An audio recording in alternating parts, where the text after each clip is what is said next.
So in case you haven't heard, Elementor 2 is due out soon. No official release date yet, but it is due soon. One of the things they've done is make it publicly available so you can get your hands on the beta version. They've also just released the beta version of the Pro version of Elementor. What that means is we now have access to test out some of the amazing new features that are on offer. And in this video, I want to demonstrate one of the most core fundamental tools that have been added in there to enhance the way that we can work with templates and how we can get in and start to go and customize the layout of things like archive pages, blog pages, post pages, which sounds pretty cool to start off with. But when you add the fact that you can start to link in and dynamically sort of pull in different templates depending upon where the user is actually on the site, it makes it incredibly powerful. So if you ever used anything like Anywhere Elementor in the past, you'll know how you can get in and create these kind of pages, but Elementor have taken this one step further. So in this video, I want to demonstrate how we can start to do that and how we can start to create custom pages. So when you do get your hands on Elementor 2 Pro, you're really going to have a good head start on what can be done. So let's just jump into the dashboard and take a look at what these new features offer us. Okay, so that was a pretty full-on introduction to this video, but it's an exciting time for anyone that uses Elementor to build websites. The fact we can now start to get in and create our own custom archive pages, blog pages, and so on really is powerful. Add to that the fact that we can start to do things like headers and footers, and we're no longer quite so reliant upon themes to be able to create websites. We can do a lot of it inside Elementor. Now this is the beta version, so there are going to be bugs, there are going to be quirks, there are going to be things that might not make it through to the final version, or things that are missing. So don't take this as indicative of exactly what the end result is going to be like, but it's going to give you a good idea of what can be done. Okay, so I've installed both the beta version of Elementor and the beta version of Pro Elementor. That gives us access to these different options. So we come down to the Elementor section, you can see we've got a few more options in there to what we had before. One of those is the role manager, which we'll look at in another video, but basically that just allows you to control who can see Elementor and what version of Elementor and what tools and so on they can have. Pretty cool, especially if you hand this off to a client and you don't want to give them access to everything. What we're interested in though is the templates section. Now this is nothing new, we've had templates before, but what you will see now is we've got a whole range more options for templates. Things like content, section, widgets, headers, footers, single page, archives and so on. So again, really cool. Let's take a look at the single. Now the single page template is basically what you use for your blog posts. So when you click and go and view an individual blog post, that's the page, the template that WordPress calls up to display that particular layout. We now have control over creating our own. So we click on single, you can see that takes us in now and we get this simple sort of guide into what we can do. So this is to create our first single template. So we're going to click on add new single. Now at the moment it's all laid out as the final version would be, so the take a tour and so on. None of this currently works, but we know that it's going to be there later. We've then got the option to control how we want to use this new template for the single page. You can see it says single override, which would override any single page that's going to be used. You can also see we can go through page, sections, headers, footers and so on. Anything that's got override basically means that that's going to be used as the default layout for everything.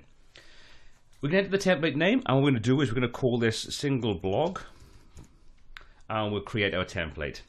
That'll take us into Elementor in exactly the same way you'd expect. What it does now do is load in the library, and you can see it automatically displays the block section. And one of the cool features about this is because we're now creating a single page layout, it's intelligent enough to know that it's going to offer us only the different layouts, the block layouts that are specific to that particular section. If you create an archive section, for example, it'll show you the archive templates that are already part of the blocks. So you've got a great starting point, and that's what we'll take a look at right now. Let's just say we want to use this particular layout. So we'll click on that, click insert. That will then create that layout for us. And you can see now we've now got this layout based upon that template. All the placeholders are in place. And this is where things start to get really cool. They're placeholders, but they're dynamic placeholders. And what that means is, because this is going to become a global template for the single page or single post page, then these are just placeholders for the content based upon what article you actually view. So let me just show you this in action. You can see I've got a post that's using a different layout. So this is just a predefined layout that's part of our WordPress site. Now if I come back over to the Elementor section, click publish on this now, so you can see we've taken through to the add conditions, and this is where we tell it how we want this to interact with our data. So I'm going to go through this and then I'll show you how it changes the post page. So let's just say we want to add a condition. Now you can add multiple conditions if you want to. You can build this up to become as complex or simplistic as you need. You can see if we drop that down, it says, well, what do you want to include to use this particular template you're creating? You can see we've got all singular, front page, posts, and so on. We can even break this down to specific categories, specific tags, or using specific formats. So we could create one for video layouts, one for sort of quote layouts, and so on. So we can get really creative and have different default templates for each of those different kinds of categories. We're going to keep this simple. We're going to say all posts. So we're going to say all posts on there. You can see there we've got the option to go through and we can filter this out to say, even though it's all posts, we can filter things out on there as well. I'll leave that set to all and we'll click on publish. So we've got a really simple condition applied. Hit publish and we'll just update our page, make sure that's saved. So now that we've updated that, we're just going to simply jump over to our page and we'll see our new template in action. So there's our new template. You can see we scroll down, our content is laid out, all the links and things, comment section and so on, all as defined in this particular section. So pretty cool how we can do that. But let's take a look at what's actually going on. If we come down and click on something, for example, you can see we've got single blog in there. We can click on that and you can see we now have an option where it says title, we've got dynamic. If we click on there, you can see there's a whole range of different options for dynamic information. So by using this dynamic data, we can now create template pages that whenever the end user clicks on a particular article, that it'll take them through and show them just the information that's related to that. So it's really cool, really simple way of working. You can see we've got a ton of options in here, things like the post custom fields, post date, post excerpts, and so on. Now you're going to find anywhere you can see dynamic like this, we can go in and put dynamic data in there. So things like where we've got this image, which is the featured image, you can see it's a dynamic featured image. And if we want to add something in, we can do it very easily. All we need to do is come in and edit like we normally would. We'll simply say, let's drag in something, and just do an image, for example. We'll drag and drop that into our layout. You can see that inserts the placeholder as you'd expect as normal. Then we've got the dynamic link on there. We can click and simply come down. You can see it filters out based upon the type of widget we've placed in there. So because we put an image in there, it's not going to show us things like post titles and so on. It just allows us to pick featured image, site logo, author profile picture, and so on. So we just simply choose the featured image, then as long as the featured image is uploaded with that particular post, it'll now be placed inside that placeholder. So if I click on update and we jump over to our test page again, we can take a look and we should now see 2 copies of that particular featured image. So I just refresh the page. You'll see we now have 2 copies. So it's really quite simple to start building up your custom pages. Obviously we're not limited to that. We can completely delete everything on here if we wanted to and build it up to our heart's content to get exactly what we want. So now that we've seen how we can easily come in and create our own custom single pages, let's just jump back out and take a look at the archives option. So let's just jump out of this, hit update on our template to make sure everything is saved out, come back into Elementor on my templates. And what we're going to do is we're going to come into the archive section. So we'll click on there, same again, it's sort of the simplistic wizard option. So we'll add a new archive, we'll call this blog archive. And you can see again we've got the normal options. This time it's automatically choosing the archive because that's what we're sort of working with. Create our template. That's going to load the Elementor editor in straight into the blocks. And you can see we currently have one blog layout. So if we click on that, click insert, that'll load that in, and you can see we start off with a simple archive ready to start working. Now I've only got one article actually inserted into my particular sample site, but you can see how easy it is to start working with this. So let's just say, for example, we wanted to drop an image at the top of this because we wanted to just have something in there where we could easily do something along those lines. Let's start off by just inserting a new section, and we'll say add new section, and we'll have a single column, single row. Set that to be stretched and full width, so whatever we place in there is going to be completely filling that section, and we'll select the actual column, come to advanced, and we'll set our margins and padding to be 0 to make sure we get nice smooth edges. Okay, so now that we've got the placeholder in place, let's just come to the style tab and let's just drop an image in the background there. Let's find something we think is going to be in keeping to what we're doing. That one looks pretty good. We'll drop that in there and we'll just set some basic parameters for that. So we'll set that to be center center, we'll have it to be scroll, and no repeat, size to be cover. Okay, so we've got our basic graphic in there. Now we can put some dynamic information into it. So let's just say we're going to come in and we're going to come back to this. We'll drop a heading in there. And what we can do now we've got a heading in there is we can make sure that that's selected. And you'll see now that the title is set. We've got the option for dynamic. We click on there. Because again, it knows what we're doing, working with the archives. We've now got some options we can use to pull information in. So we jump to the archive section. We can say we can pull in the archive description, the meta, or the title. For this, we want to put the title in there.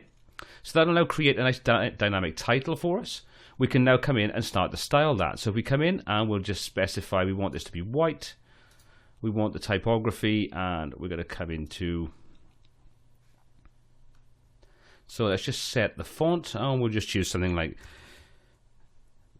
Merriweather, for example. It doesn't really matter too much what we're going to use. We'll use that one on there, and we'll just come into the typography again, and we'll bump the size up on that to a decent size and a decent weight.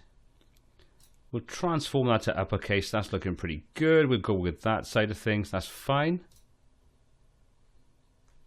Jump back over to the content section and hit that to be in the center. Okay, so we'll publish that page. We can go in and add our conditions now. Again, like we did with the post page, the single post page, we can add our condition in there. You can see we've now got a different set of conditions. What we want is all archives. So this will apply to all of the archives that are being used on the site. So we just click publish on that. What we'll do is, once that's done, we'll jump back out of this, exit the dashboard, and we'll just click publish on there. And that should put everything in place for us. We'll just come back in, and these are a couple of things to do with Ocean WP, so I'm just going to disable my margins and so on, update on that. So we should find now we jump over to our test page, our test site, we can take a look at this in action. So we just jump over, you can see there's our category uncategorized.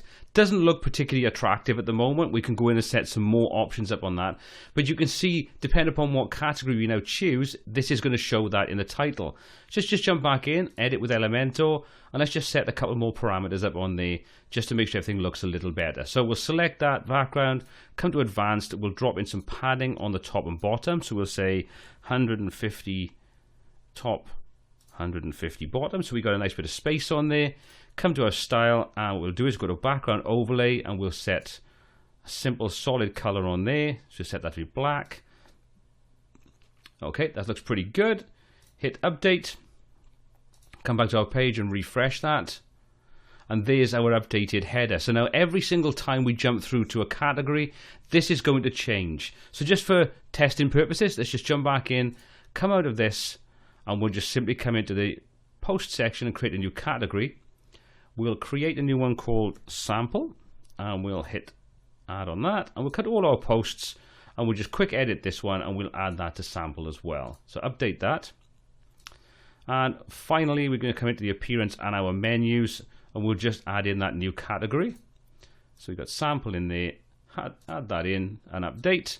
Now if we refresh our page, click on sample, and you can see now that updates. So we've now got dynamically generated content for our archives as well as our actual posts themselves. So we click on this article, you can see there's our custom designed post layout, a single post layout, all done inside Elementor, all using this simple conditional logic to create great looking pages that we can now hook into the core of WordPress. Now this really is just scratching the surface of what you can start to do, and like I say, this is the beta version, so I'm sure there's going to be some additional cool functions added through to this to give you even more control over your different archive pages, your single post pages, pages, and all these other templates and things, your headers and footers and so on. I'll cover the headers and footers in a separate video, but this is what I want to wrap this one up. Just wanted to show you what kind of thing is coming to Elementor 2 Pro. Well, I hope you found the video useful. If you did, please hit that like button, smash the subscribe button, and hit the bell icon to be notified every time we add new content. If you'd like to help support the channel, please consider using the affiliate links in the description below. It gives a small percentage back to the channel and costs you no more money. So now that I've shown you that, I'd love to hear your thoughts and feedback on what's coming to Elementor 2. Do you think it's a good thing? Do you think it's a step in the right direction? Or do you think they're just starting to create something that goes above and beyond what Elementor was intended to do? I'd love to hear your feedback. Pop those in the comments section below. Well, until next time, take care.